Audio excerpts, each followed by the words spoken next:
Mi nombre es Oscar Calderón y vamos a continuar con nuestro estudio sobre la macroeconomía. En la semana anterior habíamos analizado la medición del PIB y el crecimiento económico como introducción a los siguientes capítulos. Esta vez, en la semana número 3, vamos a analizar lo que es el seguimiento a nivel de los empleos y la inflación. ¿Por qué? Bueno, tenemos que ser capaces de explicar por qué el desempleo es un problema, cómo lo medimos, la tasa de desempleo y otros indicadores del mercado de trabajo. Debemos también explicar por qué se da el desempleo y por qué está presente incluso cuando hay pleno empleo. Y además indicar por qué la inflación es un problema y cómo medimos esa tasa de inflación. Bien, entonces nuestro contenido presente es netamente al nivel de los empleos y la inflación. El crecimiento de el crecimiento poblacional en sí es lo que ha originado que las personas tengan un ritmo de crecimiento que sobrepasa el ritmo de creación de empleos. Es decir, se crean empresas o puestos de trabajos a una menor velocidad de la que crece la población de cierto territorio, de cierto lugar. Bien, entonces es por eso que nuestro estudio se centra en que este problema económico, que está representado a nivel no solamente personal, sino también a nivel social, se da principalmente por dos razones, ¿sí? Y se derivan en una pérdida de ingreso y producción y una pérdida de capital humano. ¿Por qué una pérdida de ingresos y de producción? Bueno, la pérdida de un empleo provoca una pérdida de ingreso y una pérdida de producción. Estas pérdidas resultan devastadoras para las personas que deben asumirlas y ocasionan que el desempleo se convierta en una perspectiva atemorizante para cualquiera. En los países como el nuestro existen ciertas compensaciones por desempleo. Nosotros lo conocemos como el bono que da el gobierno. Sin embargo, este bono que se entrega, primero, que no llega a todas las familias que lo necesitan y segundo, que no logra suplantar bajo ningún motivo los ingresos que anteriormente percibía el individuo, es decir, nunca reemplaza por completo estos ingresos perdidos. ¿Ok? Con respecto a la pérdida de capital humano, el desempleo prolongado daña la forma permanente de las personas, me refiero a los prospectos laborales de la gente. ¿Por qué? Porque destruye su capital humano, destruye su capacidad, destruye todas aquellas acciones que pudiera de una u otra manera complementar o ganar en experiencia cuando está trabajando, cuando está desarrollando un trabajo. Supongamos un ejemplo para poder determinar claramente lo que es la pérdida de capital humano. Imagínense un profesional de cualquier rama, ¿no? Que pierde su empleo cuando de repente alguna empresa se ve obligada, digamos que para nuestro caso actual en Ecuador, las empresas se están viendo obligadas a disminuir su personal por la falta de ventas y lo que origina que si no vendo mucho, pues tengo que dejar de producir, etcétera. Conlleva o desencadena una serie de actividades y entre ellas está el despido de muchos empleados o su reducción de jornada. Bien, digamos que estas personas no tuvo mucha suerte, su jornada no se redujo, sino que se vio obligada a salir del trabajo. Y como tenía que encontrar alguna fuente de trabajo para poder sobrellevar las necesidades básicas de su familia, alimentación, vestimenta, vivienda, transporte, etcétera, tuvo que optar por encontrar la primera opción que se le daba. Digamos que él tenía el privilegio de tener un auto y ahora se dedicó al taxismo informal, ¿sí? Ojo, es un ejemplo, no tengo nada en contra de estas personas.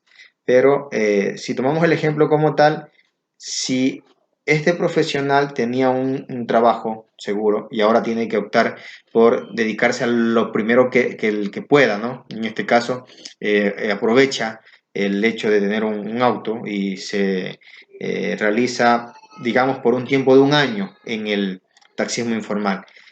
Después de ese lapso de tiempo, ya la economía tiene un repunte, ya las condiciones laborales han mejorado y ahora digamos que le proponen un trabajo en una empresa eh, quizás no tan grande como la que él estaba trabajando anteriormente, pero una empresa pequeña en donde él tendría que adoptar o más bien encajarse en ese nuevo escenario laboral, aunque la remuneración sea más baja. ¿Por qué? Porque ahora para las empresas más grandes, él ya ha perdido un capital humano. ¿A qué me refiero? Ya tendrá en el mercado que competir con personas que han estudiado una maestría, que de repente han hecho una especialización en el tema administrativo, en el tema que él antes desempeñaba. Por lo tanto, la pérdida que sufrió durante todo este lapso en donde dejó de desempeñarse como un profesional le ha costado una pérdida de capital. Bien, a eso nos referimos con la pérdida de capital humano.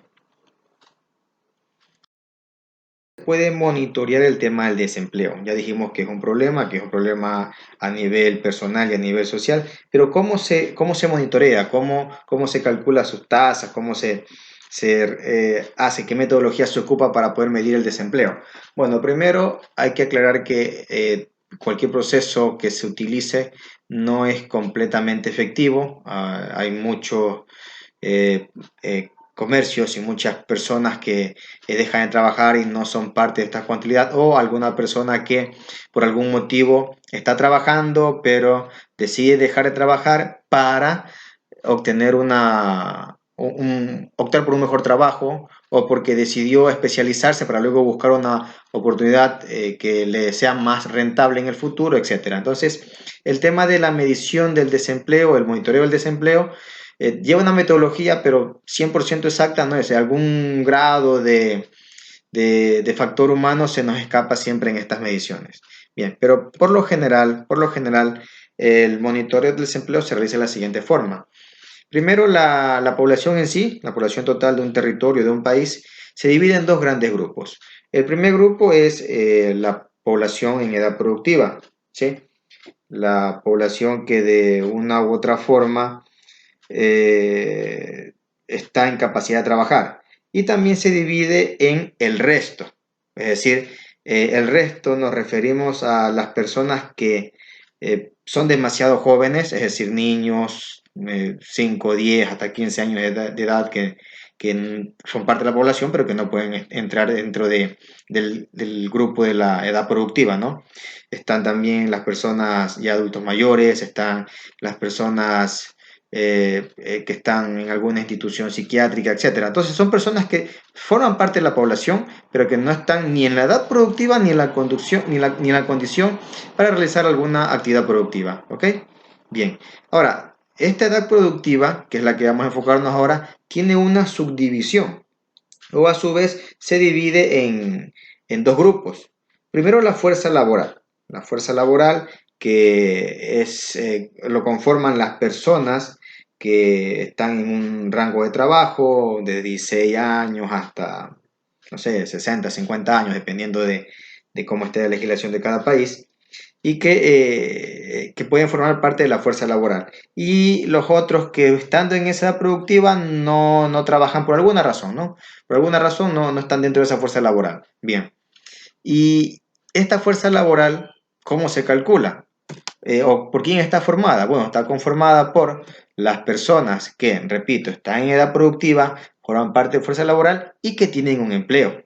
Asimismo, la fuerza laboral está conformada también por las personas que están sin empleo. Repito, la fuerza laboral está conformada por dos grupos, las personas con empleo y las personas sin empleo. Así es como lo vamos a calcular en los siguientes ejercicios que realicemos. Indicadores de mercado. El mercado de trabajo tiene tres indicadores, ¿sí? Se trata de tasa de desempleo, de la proporción empleo-población y la tasa de participación en la fuerza laboral. La tasa de desempleo como tal es la magnitud del desempleo como un indicador de cuántas personas que buscan empleo no pueden encontrarlo. Es decir, es la tasa, es el porcentaje de individuos que forman parte de la fuerza laboral, pero que carecen de empleo. ¿Correcto? Ahora, la proporción empleo-población. Este, en cambio, es el número de personas en edad productiva que cuenta con trabajo. Constituye un indicador tanto de disponibilidad de empleos como de el grado de coincidencia entre estos y la capacidad de las personas para realizar una actividad. Bien, entonces la proporción empleo-población es el porcentaje de personas en edad productiva que tienen empleo. Y por último, la tasa de participación en la fuerza laboral es el número de personas que participan en la fuerza laboral. Es un indicador sobre la disposición de la gente en edad productiva a tomar un empleo. En otras palabras, es la tasa de participación en la fuerza laboral que representa el porcentaje de la población en edad productiva y que toman parte de la fuerza de trabajo. ¿Sí? ¿Cómo se calculan? Bueno, cada una de estas tasas, todos tres son tasas, son indicadores de mercado de trabajo y se miden en porcentaje, tienen una forma de cálculo muy peculiar, pero digamos que sus datos se entrelazan o tienen mucha relación. ¿Sí? Por ejemplo, la tasa de desempleo. ¿Cómo se calcula? Dividiendo el número de personas desempleadas para el tamaño de la fuerza laboral. Recuerden, vuelvo a recordar, fuerza laboral es igual a el número de personas con empleo y el número de personas sin empleo. La suma de ambos es la fuerza laboral. La proporción empleo-población se calcula dividiendo el número de empleados para la población en edad productiva. Recuerden que todos estos indicadores los vamos a multiplicar por 100. Y la tasa de participación en la fuerza laboral corresponde a la fuerza laboral a razón de la población en edad productiva multiplicado por 100. Realicemos un ejercicio para estos conceptos y su forma de cálculo, ¿no? Entonces, en el siguiente ejemplo vamos a decir que en junio del año pasado el número de personas con empleo ascendía a 142.2 millones y la cantidad de personas desempleadas era de 12.8 millones. La población en edad productiva era de 243.4 millones. Con estos datos, lo que se pide es calcular los siguientes indicadores de mercado de trabajo: tasa de desempleo, proporción empleo-población y tasa de participación en la fuerza laboral. ¿Correcto? Bien, entonces nuestros datos son fuerza laboral, que ya sabemos dónde se obtiene, ¿no? Se obtiene de la suma de las personas con empleo, que son 142.2 millones, y las personas desempleadas, que en total suman 12.8 millones. Entonces la suma de ambos, de las personas con empleo y sin empleo, es la fuerza laboral de 155 millones. Y está la edad productiva de 243.4 millones. Bien, ¿cómo lo calculamos o cómo realizamos la solución de este ejercicio? Para el literal A, de acuerdo a la lámina anterior, su fórmula de cálculo, que igual la estoy colocando aquí, es dividir el número de personas desempleadas, en este caso corresponde a 12.8 millones, dividido para la fuerza laboral, que es de 155 millones. Ese resultado lo multiplicamos por 100 y tenemos una tasa de 8.26%. ¿Correcto? Ahí está el primer literal. El segundo literal es la proporción empleo-población. Según la fórmula que os he mostrado, para poder medir la proporción de las personas que tienen empleo, es el número de empleados dividido para la población en edad productiva. Entonces ese dato lo multiplicamos por 100 y tenemos nuestro resultado de 58.42%. Y por último, el literal C es la tasa de participación en la fuerza laboral. Según nuestra forma de cálculo, es la fuerza laboral dividido entre la población de edad productiva. Ese resultado la multiplicamos por 100 y obtenemos nuestra tasa de 63.68% de la fuerza laboral que participa en el trabajo. Correcto. Bien, ahora conversemos un poco del desempleo y pleno empleo, puesto que, como lo indicamos al comienzo, el tema del pleno empleo como tal, digamos que no existiría, aunque se trate de decir en economía que en un crecimiento económico todos los factores de producción están trabajando, están ocupados.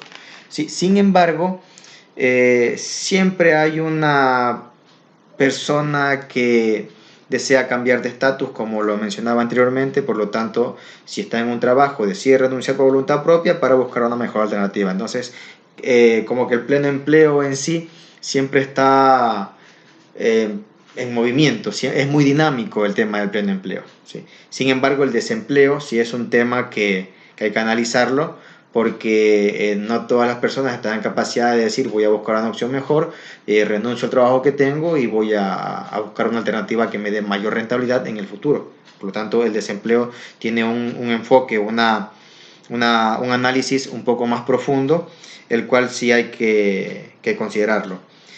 Consideramos también de que de esta clasificación de desempleo que vamos a mostrar ahora, hay que indicar o hay que considerar siempre que cada desempleo tiene un costo, ¿no? Pero el desempleo más costoso en sí es aquel que tiene una duración o un tiempo mayor.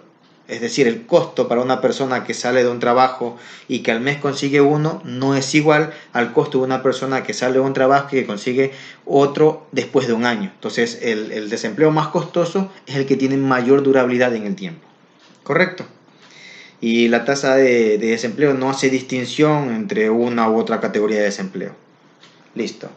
Hay una cierta clasificación que nuestro autor nos brinda acerca del desempleo, ¿no? Entonces él nos muestra que, primero, como una introducción, siempre hay alguien que, como ya se lo mencionaba a ustedes, que no tiene trabajo, pero lo está buscando. De manera que en todo momento existe cierto nivel de desempleo. Siempre hay un grado de desempleo que va a estar que va a estar permanente, que no se puede eliminar. Entonces, el desempleo por fricción, ¿qué es? Hay un flujo incesante de personas ingresando y saliendo de la fuerza laboral, como ya lo he explicado anteriormente, personas que ingresan a un trabajo y personas que salen de un trabajo. A medida que atravesamos las distintas fuerzas de entrada y salida, eso se vuelve, por eso se le llama como una fricción. Personas que entran y personas que salen originan una fricción por el mismo hecho de estar ingresando y estar saliendo de un trabajo. ¿Ok? Entonces, el desempleo por fricción, en pocas palabras, es un fenómeno permanente y es saludable en una economía. Una economía, me refiero a una economía dinámica y en crecimiento, puesto que si yo salgo de un trabajo es porque estoy buscando una opción mucho mejor o porque me estoy preparando para poder desempeñarme en un cargo con mayor responsabilidad y obviamente con una mejor remuneración. Entonces, por eso es que se le considera como algo saludable la economía, porque las personas están en capacidad de buscar siempre una mejor alternativa para la subsistencia, para sobrevivir. ¿Sí? Más bien es para satisfacer las necesidades propias de la familia o del entorno social que le rodea o en el cual se desempeña. Ahora, el desempleo estructural. Esto ocurre cuando se dan cambios en la tecnología o en la competencia internacional y que modifican los requerimientos en relación con la capacidad necesaria para realizar un trabajo o la ubicación de empleos. El desempleo estructural dura más que el desempleo por fricción debido a que los trabajadores se ven obligados a volver a capacitarse. Recuerden que les comentaba que este era un cambio en la tecnología. Por lo tanto, yo para poder adaptarme a ese cambio tecnológico tengo que capacitarme para poder lidiar con ese cambio tecnológico, con ese avance tecnológico que todas las empresas tienen en busca de reducción de costos, maximización de beneficios, etc. Bien, ahora el desempleo cíclico. El desempleo cíclico, bueno, básicamente se da por lo que ocurre en la economía en sí. Cuando tenemos un auge económico, hay menor desempleo, es decir, los factores de producción están ocupados, están trabajando todos, pero cuando hay una recesión o hay un ciclo de negativo en la economía, el desempleo aumenta. ¿Por qué? Porque las empresas no están produciendo a su totalidad, o el tema de oferta y demanda no tiene un equilibrio en un momento dado en el mercado y hacen que el desempleo comience a aumentar. Entonces el desempleo cíclico va a estar siempre acompañado de qué pasa en la economía durante ese momento, en ese periodo de tiempo. Antes de cambiar de tema, hay que mencionar que existe una clasificación más o una subclasificación más de desempleo que se le conoce como desempleo natural. Sin embargo, este desempleo natural es como ver de manera conjunta al desempleo por fricción y al desempleo estructural. ¿Sí?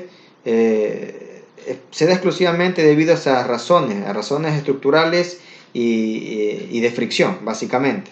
La tasa de desempleo natural es el porcentaje de desempleo de esta naturaleza respecto a la fuerza laboral, considerando de que el pleno empleo se define como una situación en la que la tasa de desempleo es igual a la tasa de desempleo natural. O sea, si el desempleo por fricción es algo natural y saludable en la economía, digamos que esta tasa de desempleo natural se calcula en base a esa naturalidad del mercado de trabajo. ¿Correcto? Bien.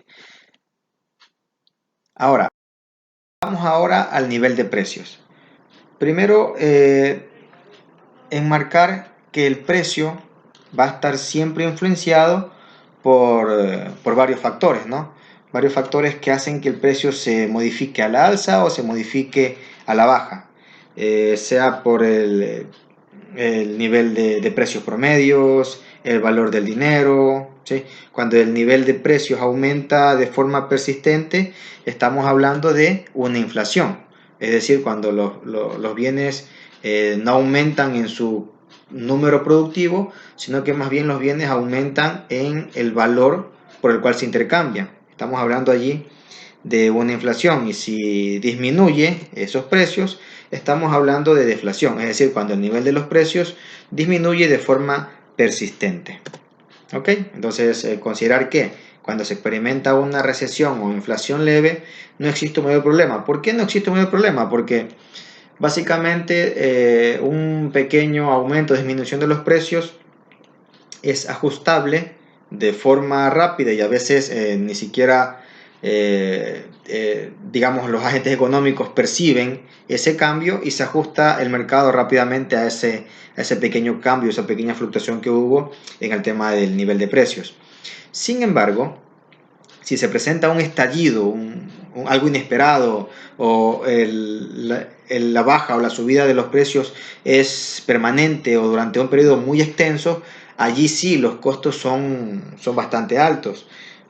¿Por qué genera problemas complejos? Bueno, básicamente porque una inflación o una deflación inesperada y que es permanente, ¿qué es lo que hacen? Redistribuyen el ingreso, redistribuyen la riqueza, disminuyen el PIB real y el empleo, desvían los recursos de la producción. Si queremos mencionar algo pequeño de estos conceptos, bueno, una redistribución del ingreso es cuando hay un estallido inflacionario sorpresivo. Los precios aumentan, pero los salarios no se incrementan de inmediato. Eso genera una redistribución del ingreso. Ahora usted, como factor económico, como núcleo familiar, va a tener que distribuir su ingreso en otras actividades a las cuales no tenía necesidad de hacerlo anteriormente porque su nivel de ingresos competía con el nivel de los precios. En cambio ahora tiene que enfrentarse a otro escenario.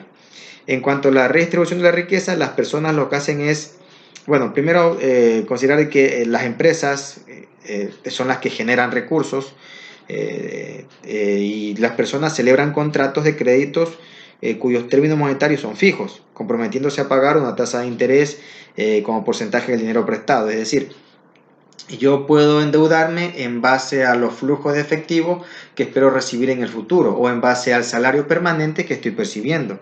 Sin embargo, cuando hay una inflación o una deflación inesperada, ya esa redistribución de mi riqueza o esa seguridad que yo tenía de poder realizar pagos o de poder generar deuda en el presente va a tener un poco más de análisis porque el mercado me va a pedir que haga una redistribución de la riqueza que yo tengo, ¿sí?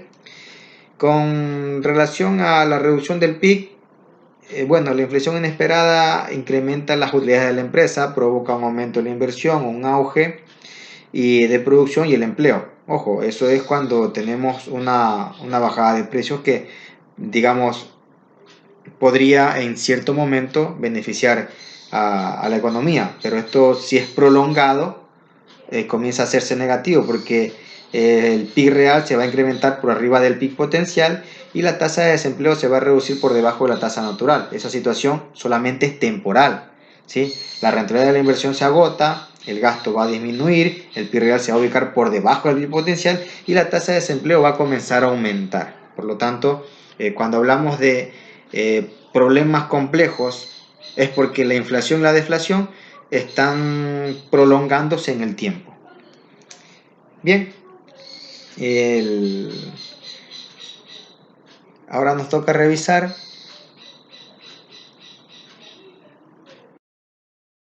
medición del nivel de esos precios.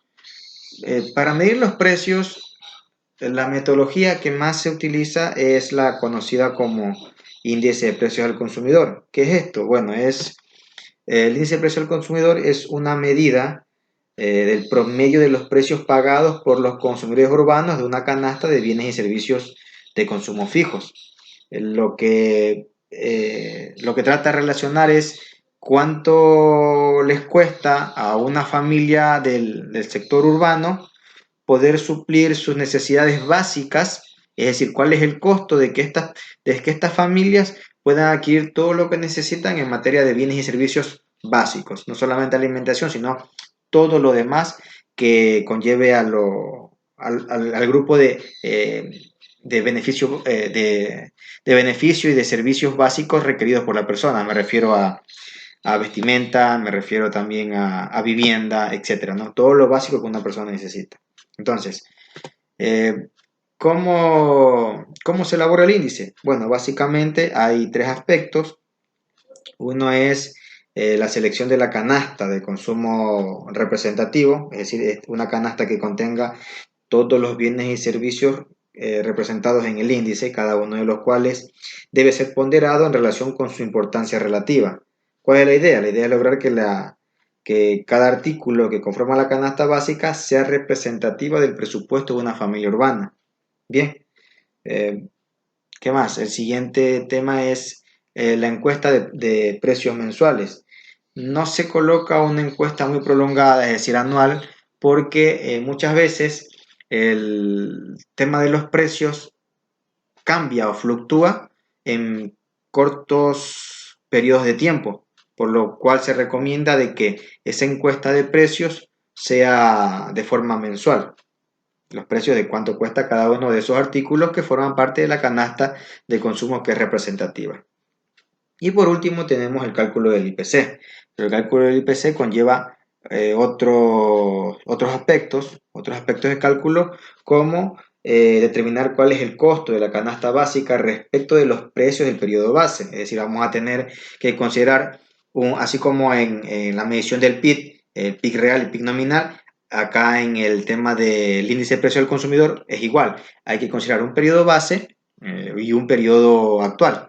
Entonces, el segundo punto es determinar el costo de la canasta básica respecto de los precios del periodo actual.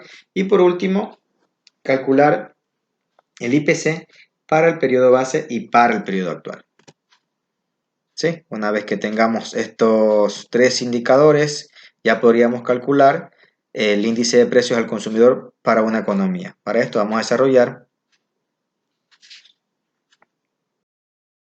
ejercicio de cálculo del IPC en donde vamos a considerar un escenario abstracto, un escenario resumido, pero que se puede extrapolar a cualquier economía, a cualquier complejo cálculo de una canasta básica dentro de un territorio nacional, de un país, de un lugar, etc. ¿Sí? Vamos a considerar para este cálculo el siguiente ejemplo. La canasta de artículos va a estar conformada por naranjas y cortes de cabello. ¿Qué estoy haciendo? Estoy resumiendo un bien y un servicio. El bien es la naranja y el servicio es un corte de cabello. Bien, la cantidad que se demanda o que conforman esa canasta básica es de 10 naranjas y se realizan 5 cortes de cabello. El precio, las naranjas $1, el corte de cabello $8, multiplicado 10 por 1, 10, 5 por 8, 40. Total, el costo de la canasta básica a precios del periodo base, porque este es el año 2012, es de $50. Asimismo, con el siguiente periodo, el año, vamos a llamarle periodo actual, va a estar considerado por la cantidad de bienes y servicios, el precio de sus bienes y servicios y la sumatoria total. En este caso tenemos un costo de la canasta básica a precio del periodo actual de $70, ¿ok? Teniendo esa información, ahora sí podemos proceder al cálculo del índice de precio al consumidor. ¿Qué fórmula vamos a utilizar? Muy parecida a la de cálculos del PIB, en donde vamos a considerar el costo de la canasta básica a precios actuales a razón del costo de la canasta básica a precio del periodo base multiplicado por 100, ¿sí? Porque es una tasa. Correcto. Entonces, recuerden que vamos a utilizar son los totales que ya hemos identificado. Para el periodo base está $50 la canasta básica y para el periodo actual está a razón de $70 la canasta básica. Bien, por lo tanto, nuestro IPC, que vamos a hacerlo por periodo, ¿no? Tenemos que hacerlo por periodo para ver cuál es la evolución que han tenido los precios, es que índice de precio del consumidor del periodo 2012. Como nuestra fórmula de cálculo dice costo de la canasta básica a precios actuales y costo de la canasta básica a precio del periodo base, no tenemos ningún periodo antes del 2012, por lo tanto se va a considerar el periodo 2012 como periodo actual y como periodo base. De tal manera que eso explica por qué en la fórmula de cálculo o en nuestra solución para el IPC del 2012 tenemos 50 sobre 50, que es igual a 1 por 100, es igual a 100. Caso que no ocurre en el índice de precio al consumidor del periodo 2013. Allá tenemos un costo de la canasta básica a precios actuales, que en este caso es de $70, y un costo de la canasta básica a precio del periodo base, que en este caso es 50. ¿Sí? Ese resultado, esa división, la multiplicamos por 100, obteniendo 140. El índice de precio al consumidor del periodo 2013. Bien.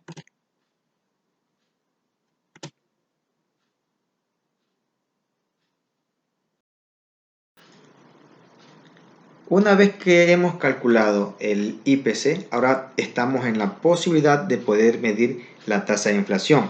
Es decir, uno de los principales propósitos del índice de precio del consumidor consiste en medir los cambios que ocurren en el costo de la vida y en el valor del dinero. Entonces, para medir estos cambios, ¿qué es lo que se hace? Se utiliza la tasa de inflación. ¿Por qué? Porque es el cambio porcentual anual del IPC. Para calcular la tasa de inflación empleamos la siguiente fórmula. Su fórmula va a ser basado en el cálculo anterior, ¿no? Índice de precios al consumidor de este año menos índice de precios al consumidor del año anterior sobre índice de precio del consumidor del año anterior multiplicado por 100.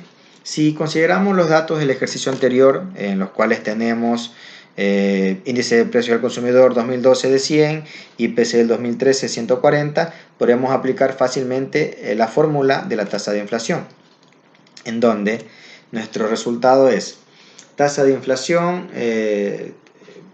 dado los resultados obtenidos en el cálculo del IPC, IPC de este año, IPC actual, menos IPC del año anterior, dividido, esa diferencia dividida para el IPC del año anterior multiplicado por 100, tenemos un 40% de inflación como tasa de inflación.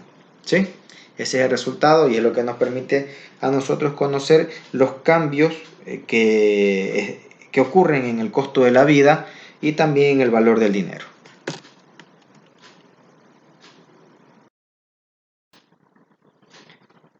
Una vez que hemos revisado el contenido de este capítulo, ¿no?, de este tema de seguimiento del nivel de los empleos y la inflación, ahora vamos a proceder a evaluarlo. La evaluación va a consistir en realizar varios ejercicios para que usted pueda tener la destreza y la seguridad en los cálculos que van a ir teniendo un aumento de nivel en cuanto a la dificultad o a la compleja realidad que se puede presentar ante la necesidad de un cálculo. Para esto vamos a realizar varios ejercicios, como les he mencionado.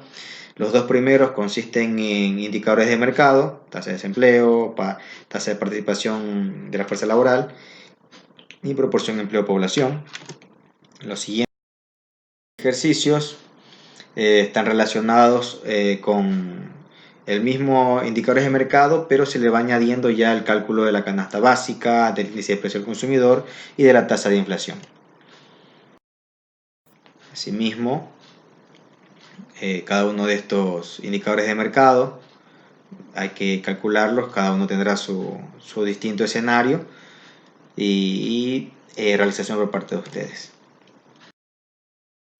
Listo.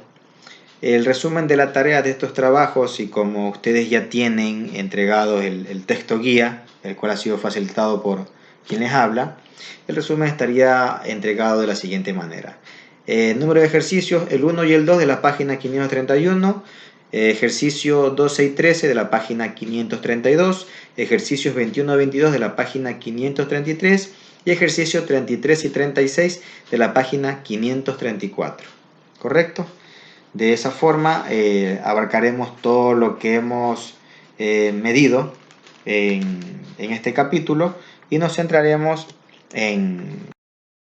y luego pasaremos al siguiente capítulo. Es decir, hemos concluido el análisis de la medición del desempeño económico, en donde abarcamos indicadores macroeconómicos, en donde se consideran todo lo que afecta al mercado, y ya la siguiente clase nos vamos a centrar un poco más en lo que se refiere a crecimiento económico, básicamente. Muchas gracias.